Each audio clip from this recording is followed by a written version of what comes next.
Hello friends, welcome to Centum Tutor. PGTRB Commerce Unit 3 Management Accounting la Budgetary Control Test number 5 பார்க்கலாம். Question number 1. A dash is a detailed plan of operation for some specific future period. ஒரு specific ஒரு குறிப்பிட்ட future பீரியடுடைய ஆப்ரேஷனுக்காக டீட்டெயிலாக plan பண்ணக்கூடியது தான் எதுன்னு கேட்டிருக்காங்க. பட்ஜெட்டா, எஸ்டிமேட்டா, both A and பியா, நன்னான்னு கேட்டிருக்காங்க. நமக்கு சிம்பிளாக தெரியும், ஃப்யூச்சர் பீரியடுக்கு ஒரு ஸ்பெசிஃபிக் ஃப்யூச்சர் பீரியடுக்கு செயல்பாடுகளை ஆப்ரேஷனை டீட்டெயிலாக பிளான் பண்ணுறது வந்து பட்ஜெட். பட்ஜெட்ரி கண்ட்ரோல் இன்வால்வ்ஸ் தி பட்ஜெட்ரி கண்ட்ரோல் அப்படின்றது எதெல்லாம் இன்வால்வ் ஆகிருக்கும்? எஸ்டாப்ளிஷ்மெண்ட் ஆஃப் பட்ஜெட்ஸை உருவாக்குறது, நிறைய பட்ஜெட் இருக்குது, அந்த பட்ஜெட்டை உருவாக்குறது. Continuous comparison of a actual with budgets, உண்மையால் நடக்கக்கூடியதையும் ஏற்கனவே நம்ம ப்ரீ டிட்டர்மைன் பண்ணதையும் பட்ஜெட்டையும் கண்டினியூஸாக கம்பேர் பண்ணுறது, ஒன்றோட ஒன்று ஒப்பிட்டு பார்க்குறது. Revision of budget in the light of change circumstances, மாறக்கூடிய சூழ்நிலைக்கேற்ப மாறக்கூடிய சூழ்நிலைக்கேற்ப அந்த பட்ஜெட்டை மாற்றுறது.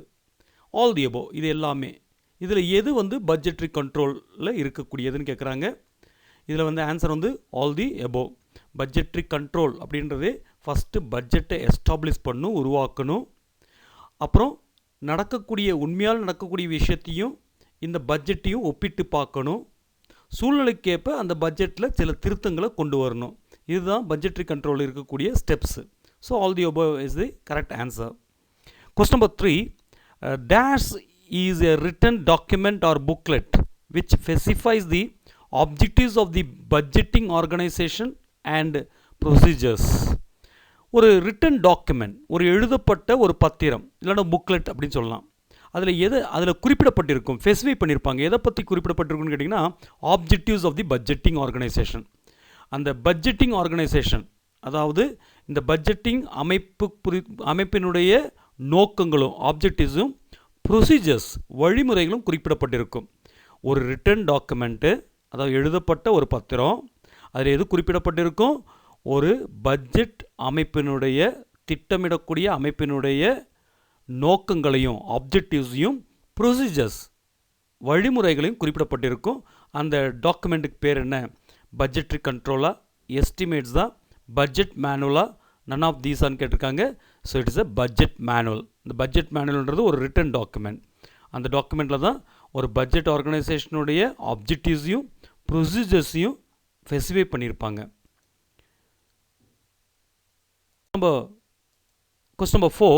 Dash is that factor the extent of whose influence must first be assessed in order to ensure the functional budgets are reasonably capable of fulfillment. இந்த question கொஞ்சம் இருக்குது, but factor அப்படின்ற ஒரு வார்த்தை இருக்குது, அதை வச்சு நம்ம தீர்மானம் பண்ணிக்கலாம். ஒரு பட்ஜெட் போடும்போது ஒரு விஷயத்துக்கு ஃபங்க்ஷனல் பட்ஜெட் அப்படின்னு இருக்குது. பட்ஜெட்டில் நிறைய டைப் பட்ஜெட் இருக்குது. அதில் ஃபங்க்ஷனல் பட்ஜெட்ஸ் அதான் ரொம்ப இம்பார்ட்டன்ட். இந்த ஃபங்க்ஷனல் பட்ஜெட்டில் தான் sales budget, production budget, production cost budget, master budget, இதெல்லாம் அதில் வரக்கூடியது. அப்போ ஃபங்க்ஷனல் பட்ஜெட்ஸ் ரீசனபிளாக கேப்பபிள், அதாவது ஃபுல்ஃபில் பண்ணக்கூடிய அளவுக்கு இருக்கக்கூடியதாக இருக்கணும்னா நம்ம ஃபஸ்ட்டு எந்த ஃபேக்டர்ஸை நம்ம இன்ஃப்ளூயன்ஸ் பண்ணக்கூடிய எந்த ஃபேக்டரை ஃபஸ்ட்டு கன்சிடர் பண்ணுவோம். ஒரு பட்ஜெட் போடுறோம் அப்படின்னா அதில் எந்த ஃபேக்டர் இன்ஃப்ளூயன்ஸ் பண்ணும் அப்படின்னு பார்க்கணும். அந்த ஃபேக்டருக்கு நம்மளுக்கு என்னென்னு சொல்லுவோம்னா கீ ஃபேக்டர்னு சொல்லுவோமா, பிரின்சிபல் பட்ஜெட் அப்படின்னு சொல்லுவோமா, பிரின்சிபல் PAL இங்கே, அதாவது முதன்மையான பட்ஜெட் அப்படின்னு சொல்லுவோமா, லிமிட்டிங் ஆர் கவர்னிங் பட்ஜெட் அப்படின்னு சொல்லுவாங்க, லிமிட்டிங் ஆர் கவர்னிங் பட்ஜெட் சொல்லுவோமா, ஆல் தி அபோவ்னு கேட்டிருக்காங்க. இந்த ஒரு பட்ஜெட் போடுறதுக்கு முன்னால் அந்த ஃபேக்டரை நம்ம கன்சிடர் பண்ணாமல் அந்த பட்ஜெட் போட முடியாது. ஃபஸ்ட்டு அதுக்கான பட்ஜெட் தான் போடுவோம், அதான் முதன்மை பட்ஜெட் அப்படின்னு சொல்லுவோம். அதுக்கு வந்து ஆக்சுவலாக என்ன சொல்லுவாங்கன்னா கீ ஃபேக்டர் அப்படின்னு சொல்லுவாங்க. இந்த கீ ஃபேக்டருடைய வேறு பேர் தான் பிரின்சிபல் பட்ஜெட்டும் லிமிட்டிங் ஆர் கவர்னிங் ஃபேக்டர். இது மூணுமே ஒரே பேர் தான், கீ ஃபேக்டர் தான். அப்போ கீ ஃபேக்டருக்கான பட்ஜெட் தான் ஃபஸ்ட்டு போட்டதுக்கு அப்புறம் தான் மற்ற பட்ஜெட்டையெல்லாம் போடுவாங்க. அப்போது இங்கே வந்து key factor, principal budget, limiting or governing factor மூணுமே ஒன்று தான். So all the above is the correct answer. இந்த கீ ஃபேக்டர்ன்றதை பற்றி நம்ம கிளியராக உங்களுக்கு தெரியறதுக்காக 2-3 கொஸ்டின் காயின் பண்ணியிருக்கேன். இந்த கீ ஃபேக்டர் என்ன? கீ ஃபேக்டர் முதன்மையான கூறுகள். ஒரு விஷயத்தை படிக்கிறதுக்கு முன்னாடி முக்கியமான விஷயங்களை பற்றி படிக்கணும், என்னென்னு பார்க்கலாம். பாருங்கள், match the following industries with key factor. ஒவ்வொரு இண்டஸ்ட்ரிக்கும் ஒரு கீ ஃபேக்டர் இருக்குது. அந்த கீ ஃபேக்டரை பற்றி தான் நம்ம ஃபஸ்ட்டு பட்ஜெட் க்ரியேட் பண்ணுவோம். அதுக்கப்புறம் தான் மெயின் பட்ஜெட் போடுவோம். பாருங்கள், இப்போ வந்து மேட்ச் பண்ண சொல்லியிருக்காங்க. Motor car, petroleum refinery, hydel power generation, electro optics அப்படின்னு 4 இண்டஸ்ட்ரீஸ் கொடுத்துருக்காங்க. கொஞ்சம் கீ ஃபேக்டர்ஸ் கொடுத்துருக்காங்க. Monsoon, sales demanded, skilled technicians, supply of crude oil. இதை மேட்ச் பண்ணும். இப்போ மோட்டார் கார் அப்படின்ற ஒரு கம்பெனி, ஒரு இண்டஸ்ட்ரீஸ்க்கு நம்ம பட்ஜெட் க்ரியேட் பண்ணும்போது நம்ம ஃபஸ்ட்டு க்ரியேட் பண்ண வேண்டிய பட்ஜெட், அதாவது கீ ஃபேக்டர் எதுன்னு கேட்டிங்கன்னா, மோட்டார் காருக்கு நல்லா கவனித்து பாருங்கள். இதில் சேல்ஸ் டிமாண்டட், எவ்வளோ சேல்ஸ் டிமாண்ட் இருக்குன்னு பார்க்கணும். அதை வச்சு தான் நம்ம தீர்மானம் பண்ண முடியும். பெட்ரோலியம் ரிஃபைனரி, அதாவது பெட்ரோலியம் ரிஃபைனரிக்கு என்ன எதுக்கு பண்ணுறது? Supply of crude oil. Crude oil supply பண்ண தான் பெட்ரோலியம் ரிஃபைனரியில் என்ன பண்ணுவாங்கன்னா பெட்ரோலாகவும் டீசலாகவும் பிரிக்க முடியும். அப்போது எவ்வளோ சப்ளை இருக்குன்னு பொறுத்து தான் இந்த பெட்ரோலியம் ரிஃபைனரி இருக்குது. ஃபஸ்ட்டு நம்ம தீர்மானம் பண்ண வேண்டியது க்ரூட் ஆயிலுடைய சப்ளை தான். அது சஃபிஷியண்ட்டாக இருக்கா, இன்சஃபிஷியண்ட்டாக இருக்கா, போதுமான அளவு இருக்கா, எந்த அளவுக்கு இருக்குதுன்னு பார்க்குறது தான் பெட்ரோலியம் ரிஃபைனரியே ஒர்க் ஆகும். ஹைடல் பவர் ஜெனரேஷனுக்கு வந்து மான்சூன் பார்க்கணும், காற்றாலைகள். அது வந்து பார்த்திங்கன்னா மான்சூன் பார்க்கணும், எந்த சீசன் அப்படின்னு பார்க்கணும். அது டிபெண்ட் பண்ணி தான் இருக்கும். எலக்ட்ரோ ஆப்டிக்ஸ்க்கு வந்து அப்போ சிம்பிள், எல்லாத்தையும் முடிச்சுட்டு அது மீதி இருக்கிறது ஸ்கில் டெக்னீஷியன். எலக்ட்ரோ ஆப்டிக்ஸில் எல்லோரும் ஒர்க் பண்ண முடியாது. அப்போ ஸ்கில்டு டெக்னீஷியன்ஸ் இருக்காங்க, திறமையான அந்த நாலேஜ் இருக்கிற டெக்னீஷியன்ஸ் இருக்காங்களான்னு பார்க்கணும். இதெல்லாம் தீர்மானத்துக்கு அப்புறம் தான் பட்ஜெட்டே போட முடியும். அப்போ இதுதான் கீ ஃபேக்டர்ஸ். ஒரு விஷயத்துக்கு கீ ஃபேக்டர்ஸ் இருக்குது, அது இருந்தால் மட்டும்தான் அது நடத்த முடியும் அப்படின்றது. அப்போ மேட்ச் தி ஃபாலோயிங். மோட்டார் காருக்கு வந்து சேல்ஸ் டிமாண்டட், பெட்ரோலியம் ரிஃபைனரிக்கு supply of crude oil, hydel power ஜென்ரேஷனுக்கு வந்து மான்சூன், எலக்ட்ரோ ஆப்டிக்ஸ்க்கு வந்து ஸ்கில்டு டெக்னீஷியன்.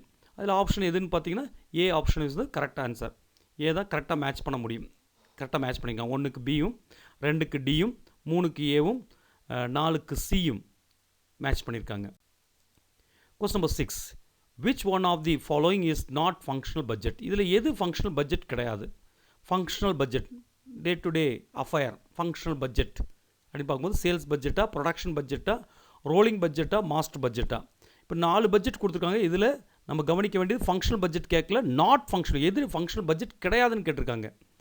சேல்ஸ் பட்ஜெட் அப்படின்றது ஒரு functional budget. Sales, production budget, production cost budget, இதெல்லாம் வந்து ஃபங்க்ஷனல் பட்ஜெட்டு. மாஸ்டர் பட்ஜெட்ன்றது இந்த ஃபங்க்ஷனல் பட்ஜெட்டோடைய சம்மரி. இந்த ஃபங்க்ஷனல் பட்ஜெட் எல்லாம் சேர்த்து மொத்தமாக ஒரு profit and loss account, balance sheet மாதிரி உண்டாக்குறது தான் மாஸ்டர் பட்ஜெட் அப்படின்னு சொல்லுவோம். அப்போ இதில் வந்து எது ஃபங்க்ஷனல் பட்ஜெட் இல்லைன்னு கேட்டிங்கன்னா ரோலிங் பட்ஜெட் தான். ஃபங்க்ஷனல் பட்ஜெட் கிடையாது. ரோலிங் பட்ஜெட்னா என்னன்றது நீ வரக்கூடிய கொஸ்டின்ஸில் பார்க்கலாம். கொஸ்டின் நம்பர் 7 பார்க்கலாம்.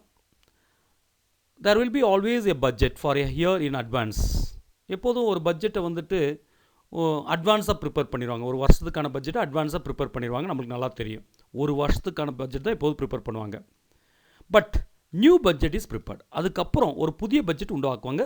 After the end of each month, ஒவ்வொரு மாதம் முடியும் போது ஒரு புதிய பட்ஜெட் உருவாக்குவாங்க. எவ்ரி மந்த்தோ இல்லை எவ்ரி குவார்ட்டர் மீன்ஸ் 3 மந்த்ஸ்க்கு ஒரு தடவை, ஒரு ஃபுல் இயருக்கு அப்படியே பண்ணிட்டே போவாங்க.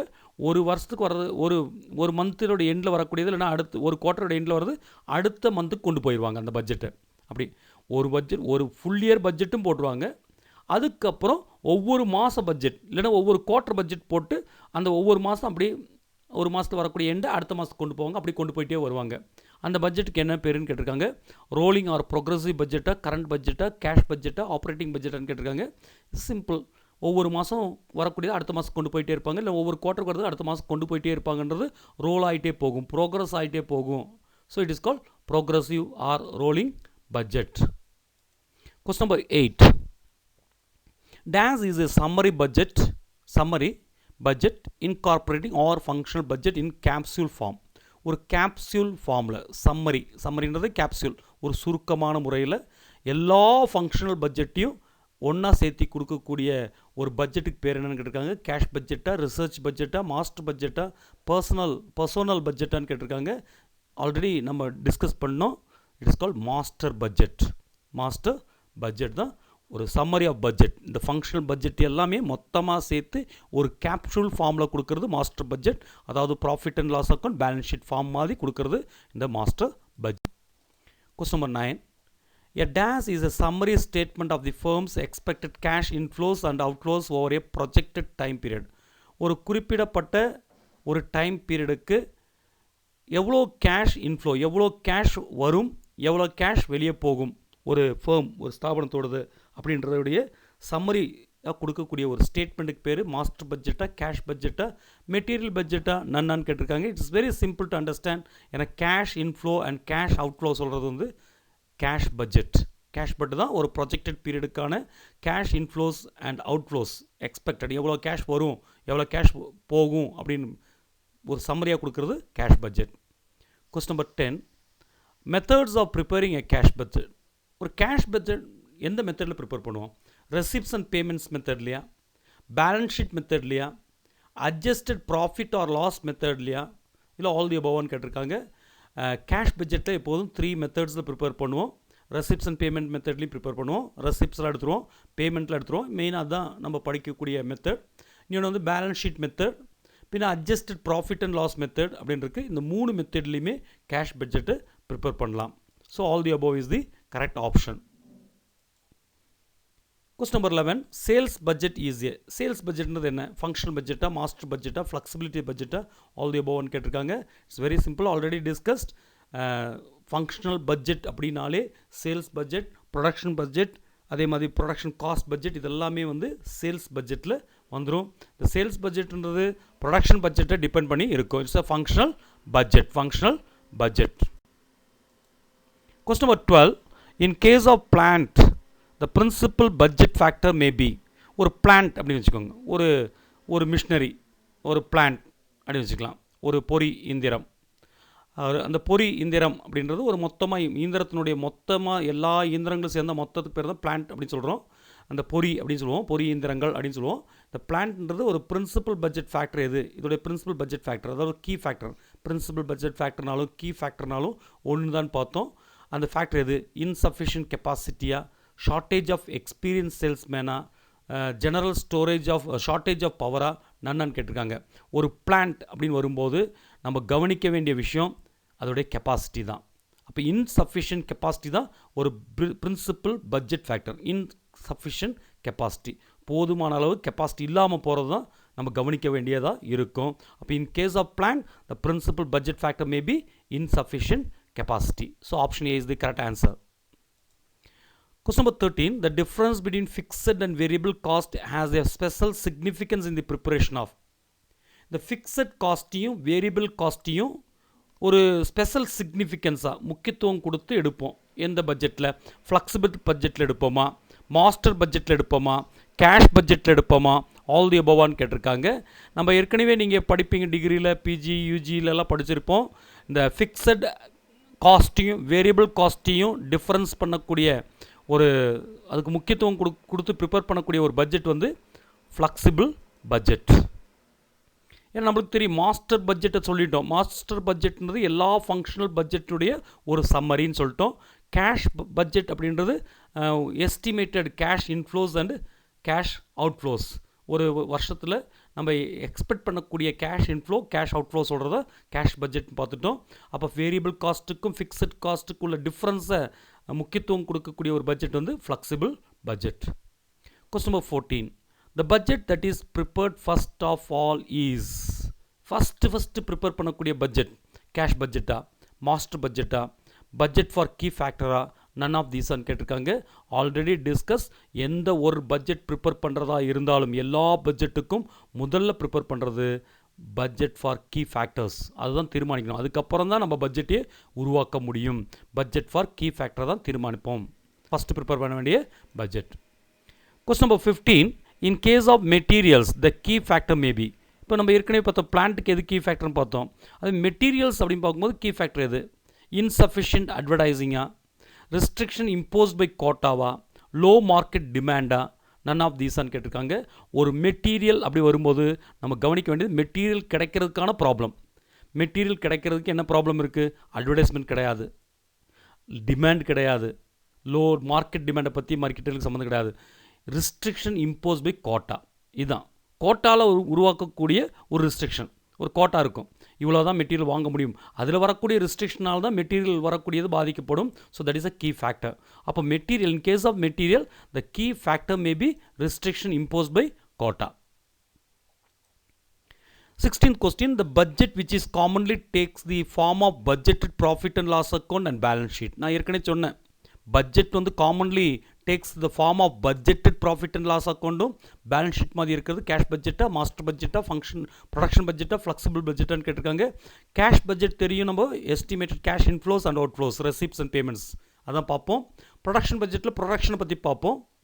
இந்த மாஸ்டர் பட்ஜெட்டில் தான் ஃபங்க்ஷனல் பட்ஜெட்ஸ் எல்லாத்தையும் ஒன்றா சேர்த்து ஒரு profit and loss, budgeted profit and loss அக்கௌண்ட்டாவோ பேலன்ஸ் ஷீட்டவோ காட்டுவோம், ஏற்கனவே பேசியிருக்கோம். So it is a master budget. Question number 17, preparing budget figures for different levels of activity within a range under flexible budgeting is multi-activity method, formula method, budget cost allowance method, balance sheet method. இந்த மெத்தடில் எது? ஒரு flexible budget உருவாக்கும் போது, நம்ம flexible பட்ஜெட்டில் நம்ம பார்த்துருக்கோம், வேரியபிள் காஸ்ட்டுக்கும் அதே மாதிரி ஃபிக்ஸட் காஸ்ட், இது பார்த்தோம், நம்ம ஏற்கனவே பார்த்தோம், டிஃப்ரென்ஸ் அப்படின்னு பார்த்தோம். இந்த அப்படி ஃப்ளெக்சிபிள் பட்ஜெட் ப்ரிப்பேர் பண்ணும்போது டிஃப்ரெண்ட் லெவல் ஆஃப் ஆக்டிவிட்டி பார்ப்போம். நீங்கள் ப்ரிப்பேர் பண்ணியிருப்பீங்க, ஒரு 50% கெப்பாசிட்டிக்கு எவ்வளோ, 60% கெப்பாசிட்டியாக சேஞ்ச் பண்ணும்போது எவ்வளோ ப்ரொடக்ஷன், அந்த பட்ஜெட் எப்படி சேஞ்ச் ஆகும், ஒரு 80% கெப்பாசிட்டிக்கு மாற்றும்போது எவ்வளோ சேஞ்ச் ஆகும், ஒரு 100% கெப்பாசிட்டியில் எவ்வளோ ஆகும் அப்படின்னு கேட்பாங்க. ஏதாவது ஒரு லெவல் மட்டும் கொடுத்து மற்ற லெவல்லாம் கண்டுபிடிக்க சொல்லுவாங்க. அப்போ இதிலே தெரியுது டிஃப்ரெண்ட் லெவல். டிஃப்ரெண்ட் லெவலாக இருக்கும்போது multi activity, multi means many, different லெவலில் 50% கெப்பாசிட்டி இருக்கும்போது 70% கெப்பாசிட்டி, 90% கெப்பாசிட்டி, 100% கெப்பாசிட்டி, இது டிஃப்ரெண்ட் லெவல் ஆஃப் ஆக்டிவிட்டீஸ். அது ஃப்ளெக்சிபிள் பட்ஜெட்டில் வருது மல்டி ஆக்டிவிட்டி மெத்தட்னு சொல்லுவோம், multi activity method. Question number 18, methods of constructing a flexible budget. Flexible பட்ஜெட்டை எந்தெந்த மெத்தடில் கன்ஸ்ட்ரக்ட் பண்ணலாம்? மல்டி ஆக்டிவிட்டி மெத்தட்லையா, ஃபார்முலா மெத்தடில் கன்ஸ்ட்ரக்ட் பண்ணலாமா, கிராஃபிக் மெத்தடில் கன்ஸ்ட்ரக்ட் பண்ணலாமா, ஆல் தி எபோவா அப்படின்னு கேட்டிருக்காங்க. So here all the above. Method of constructing a flexible பட்ஜெட்டும் 3 மெத்தட் இருக்குது. Multi activity method, formula method, graphic method, 3மே இருக்குது. So all the above is the correct option. Father of zero base budgeting. Zero base budgeting அப்படின்னு பார்க்கலாம். இது யார் father அப்படின்னு கேட்டிருக்காங்க. Peter A Pyhrr, Carter, Jimmy Carter, John F Kennedy, இல்லை நன்னா அப்படின்னு கேட்டிருக்காங்க. அந்த father of zero base budgeting வந்து யாருன்னு கேட்டிங்கன்னா பீட்டர் ஏ பயர். இவர் தான் ஃபாதர் ஆஃப் ஜீரோ பேஸ் பட்ஜெட்டிங். அதை பற்றி நிறைய கொஸ்டின்ஸ் இருக்குது ஜீரோ பேஸ் பட்ஜெட்டிங் பற்றி, அதை பார்க்கலாம். இந்த பீட்டர் ஏ பயர் தான் எதுக்காக இவருக்கு முன்னாலே அதை யூஸ் பண்ணிட்டாங்க. ஆனாலும் இவரை சொல்கிறதுக்கு காரணம், இவர் தான் ப்ரைவேட் செக்டரில் ஃபஸ்ட்டு இந்த யூஸ் பண்ணி இந்த ஜீரோ பேஸ் பட்ஜெட்டிங்கை சக்ஸஸ்ஃபுல்லாக டிசைன் பண்ணி யூஸ் பண்ணவர் இந்த பீட்டர் ஏ பயர் தான். ஸோ அதனால தான் அவரை வந்து என்ன பண்ணலான்னா ஃபாதர் ஆஃப் ஜீரோ பேஸ் பட்ஜெட்டிங்னு அவரை சொல்ல முடியும் அப்படின்றாங்க. Father of zero base budgeting சொல்ல முடியும், இவரை தான் சொல்ல முடியும் அப்படின்றாங்க. ஏன்னா இவர் தான் ப்ரைவேட் செக்டரில் ஃபஸ்ட்டு இந்த ஜீரோ பேஸ் பட்ஜெட்டையை டிசைன் பண்ணி சக்ஸஸ்ஃபுல்லாக யூஸ் பண்ண ஒரு நபர். அதனால தான் இவரை father of zero base budgeting சொல்கிறோம். இந்த basic concept of zero base budgeting is budgeting starts from. இந்த ஜீரோ பேஸ் பட்ஜெட்டிங்னா நம்ம எப்போது பட்ஜெட் பண்ணும்போது கம்பேர் பண்ணும்போது ஏற்கனவே இருக்கக்கூடிய ஒரு பேசிக் ஒரு ஸ்டாண்டர்டை கம்பேர் பண்ணுவோம். ஸ்டாண்டர்டை கம்பேர் பண்ணி போவோம், அதுலேருந்து எவ்வளோ மாறி இருக்குன்னு பார்ப்போம். ஆனால் இந்த ஜீரோ பேஸ் பட்ஜெட்டிங்கில் வந்து பேஸாக எது சொல்லுவோம், 100 வச்சுருவோம், இல்லை ஸ்க்ராட்சாக 10 100% கேட்டிருக்காங்க. இந்த ஜீரோ பேஸ் பட்ஜெட்டிங்கோடைய ஸ்டார்ட் வந்து ஸ்க்ராட்ச்னா கீரல், ஸ்டார்டிங் எந்த இடத்துல தொடங்குதோ அங்கே. ஸ்க்ராட்சுக்கு இன்னொரு கூட ஆக்சுவலி ஜீரோ பேஸ் பட்ஜெட்டிங். அப்போ ஸ்டார்டிங் சில டைமில் 0ன்னு கொடுத்தா 0 தான் ஆப்ஷன் எடுக்கணும், ஸ்க்ராட்ச்னு கொடுக்கலாம் 0ன்னு கொடுக்கலாம். அதனால தான் நான் இந்த ரெண்டுமே ஆப்ஷன் பண்ணியிருக்கேன், ஸ்க்ராட்ச் ஆர் 0 அப்படி தான் கொடுக்க முடியும். அப்போ சில டைமில் 0ன்னு கொடுத்தா 0 சூஸ் பண்ணிங்க, இல்லைனா ஸ்க்ராட்ச் கொடுத்தா ஸ்க்ராட்ச் 0 பண்ணுங்க, ஏதோ ஒன்று தான் கொடுப்பாங்க. இந்த நாங்கள் வித்தியாசம் தெரியறதுக்காக மட்டும்தான் இந்த ஸ்க்ராட்ச்னு கொடுத்துருக்கேன். ஸ்க்ராட்ச் பண்ணுறதுனா கீரல் பண்ணுறது, அந்த கீரல்லேருந்து தொடங்குறோம் starting. We are without comparing any other, 0லேருந்து ஸ்டார்ட் பண்ணுவோம் பட்ஜெட்டிங்கை. Question number 21. Budget is only a management tool. It is not substitute for management. This statement is true, wrong, incomplete, correct depending on the situation. பட்ஜெட்டிங்கிறது ஒரு management tool, ஒரு மேலாண்மை கருவி. Budget திட்டமிடல், அதாவது budget போடுறது அப்படின்றது திட்டம் அதாவது திட்டம்ன்றது இங்கே வந்து தமிழில் திட்டம் தான் வரும், பட்ஜெட்டிங். அப்போது வந்து இந்த பட்ஜெட் அப்படின்றது ஒரு மேனேஜ்மெண்ட் டூல், ஒரு மேலாண்மை கருவி தான். இது வந்து மேலாண்மையே சப்ஸ்டியூட் பண்ணிட முடியாது, மேலாண்மைக்கு பதிலாக இந்த பட்ஜெட்டே அப்படி யூஸ் பண்ண முடியாதுன்ற ஒரு கூற்று வந்து உண்மையா தப்பா இல்லை முழுமை பெறலையா இல்லை இது கரெக்டு ஆனால் சிச்சுவேஷன் மாறுமா அப்படின்னு கேட்டிருக்காங்க. So it is correct, it is a true. பட்ஜெட்ன்றது ஒரு மேனேஜ்மெண்ட் டூல் மட்டும்தான். இது வந்து மேனேஜ்மெண்ட்டை சப்ஸ்டியூட் பண்ண முடியாது, மேனேஜ்மெண்ட்டுக்காக பகராலாக மாற முடியாது. Question number 22. Budgetary control helps in implementation of standard costing, marginal costing, ratio analysis, none. The budgetary control எதுக்கு ஹெல்ப் பண்ணும், எதை இம்ப்ளிமெண்ட் பண்ணுறதுக்கு, எதை நடைமுறைப்படுத்துவதற்கு உதவியாக இருக்கும். The budgetary control helps in implementation of standard காஸ்டிங்கா, மார்ஜினல் காஸ்டிங்கா, ரேஷியோ அனாலிசிஸ் தான் என்னன்னு கேட்டிருக்காங்க. Standard costing. இந்த ஸ்டாண்டர்ட் காஸ்டிங்கை நடைமுறைப்படுத்துவதற்காக உதவக்கூடிய ஒரு டூல் தான் budgetary control. Question number 23. Long term budgets are prepared for. Long term budget, நீண்டகால பட்ஜெட் எதுக்காக ப்ரிப்பேர் பண்ணுவோம்? நம்ம எல்லா பட்ஜெட், கேஷ் பட்ஜெட் பார்த்திங்கன்னா 1 இயருக்காக இருக்கும். சாதாரண பட்ஜெட் அப்படின்னாலே 1 இயருக்குள்ள பட்ஜெட் தான் ப்ரிப்பேர் பண்ணுவாங்க. இந்த ரோலிங் பட்ஜெட்னா மந்த்லி ப்ரிப்பேர் பண்ணுவாங்கன்னு பார்த்தோம். லாங் டேர்ம் பட்ஜெட்ஸ் இருக்குது, 4 வருஷம் 5 வருஷத்துக்கெல்லாம் மொத்தம் ப்ரிப்பேர் பண்ணக்கூடிய பட்ஜெட்ஸ் எல்லாம் இருக்குது. அது என்ன பட்ஜெட்? எக்ஸ்பெண்டிச்சர் பட்ஜெட், கேபிட்டல் எக்ஸ்பெண்டிச்சரா, ரிசர்ச் அண்ட் டெவலப்மெண்ட்டுக்காக ப்ரிப்பேர் பண்ணக்கூடிய பட்ஜெட்டா, லாங் டேர்ம் ஃபினான்ஸ் பட்ஜெட்டா, ஆல் தி அபோவா அப்படின்னு கேட்டிருக்காங்க. லாங் டேர்ம் பட்ஜெட் எதுக்கு ப்ரிப்பேர் பண்ணுவாங்க?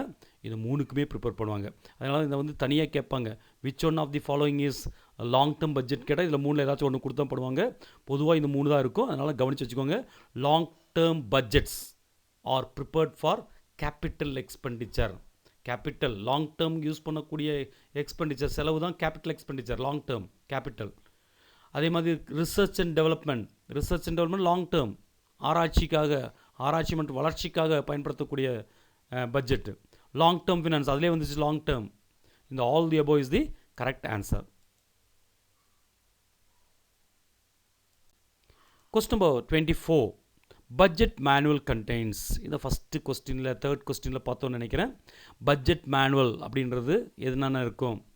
Objectives and principles of a budgetary control. Budgetary கண்ட்ரோலுடைய பிரின்சிபிள்ஸும் கொள்கைகளும் நோக்கங்களும் இருக்கும். இல்லை duties and powers of the budget officer and committee. Budget officer இருப்பார், இல்லைனா கமிட்டி இருக்கும். அவங்களுக்கு என்னென்ன டியூட்டிஸ், கடமைகள் என்ன இருக்குது, அவங்களோட அதிகாரங்கள், பவர்ஸ் என்ன இருக்குதுன்னு சொல்லப்பட்டு இருக்குமா?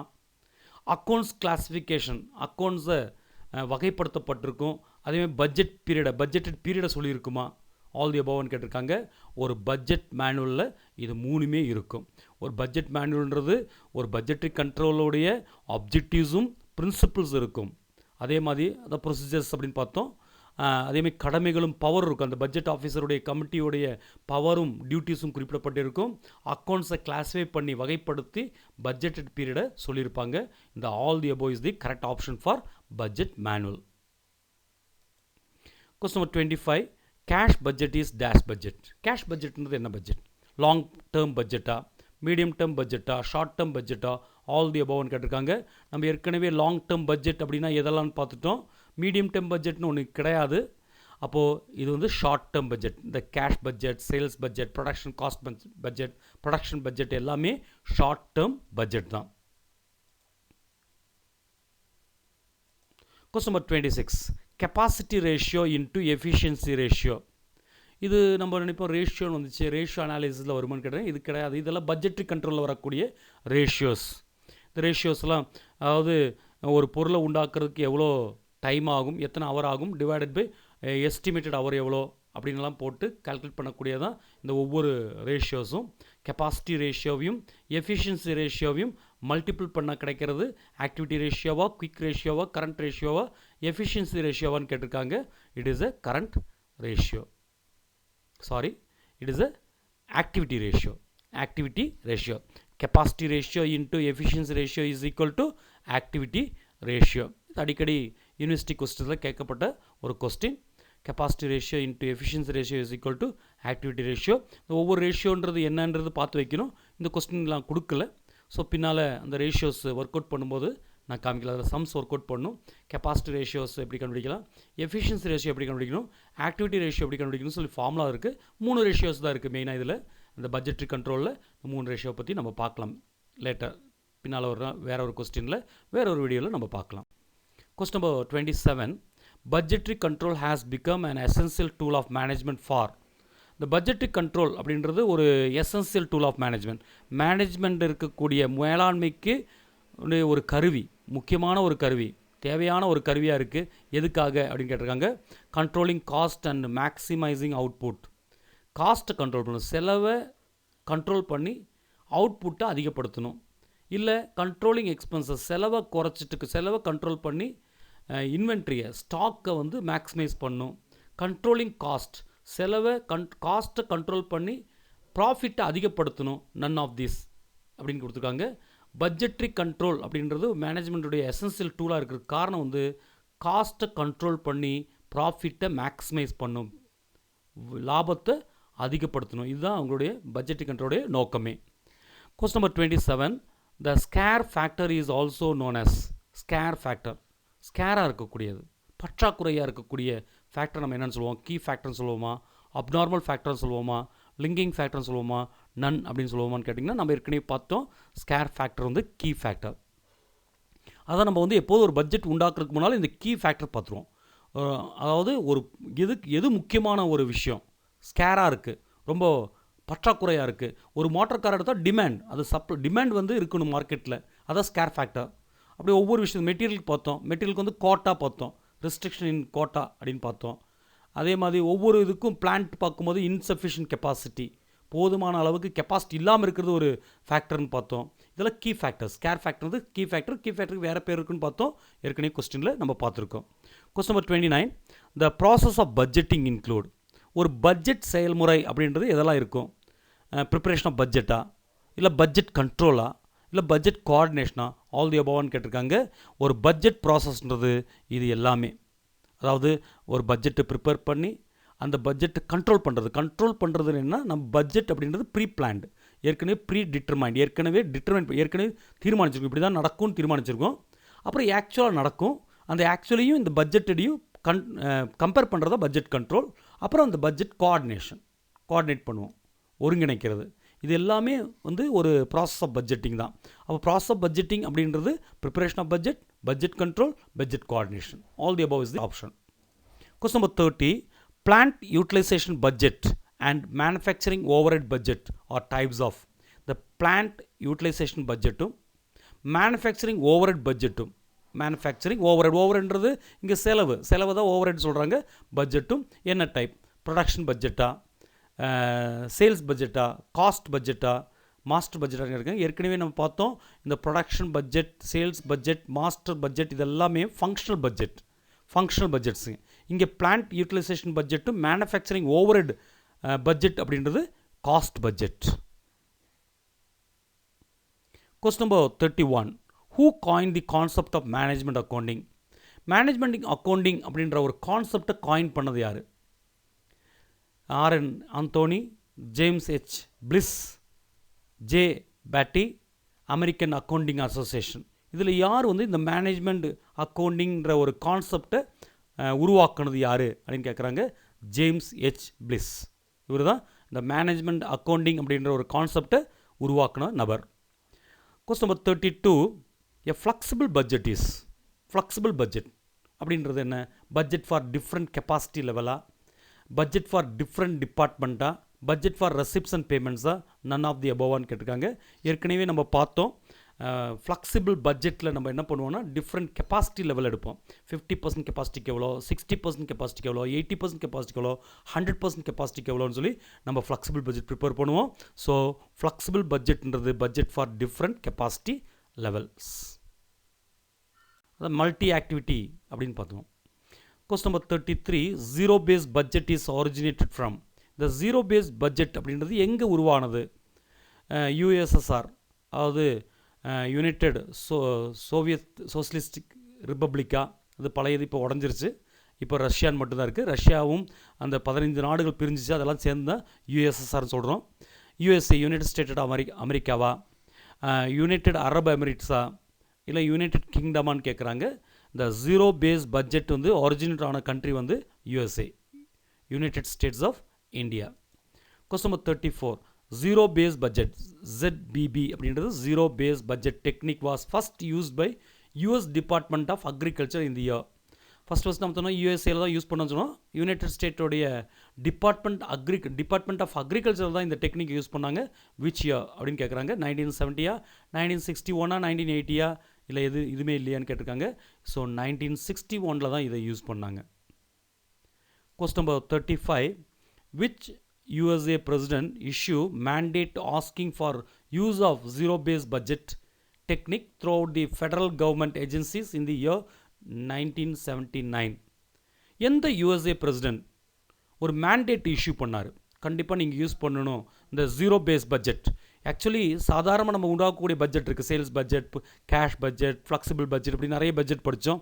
ஃபங்க்ஷனல் பட்ஜெட் படித்தோம், ஆக்டிவிட்டி பட்ஜெட், ஆப்ரேட்டிங் பட்ஜெட்ஸ் சொல்லி நிறைய பட்ஜெட்ஸ் இருக்குது. இந்த பட்ஜெட்ஸில் இருக்கக்கூடிய எல்லா பிரச்சனைகளையும் ஓவர் கம் பண்ணக்கூடிய ஒரு பட்ஜெட் தான் ஜீரோ பேஸ் பட்ஜெட்.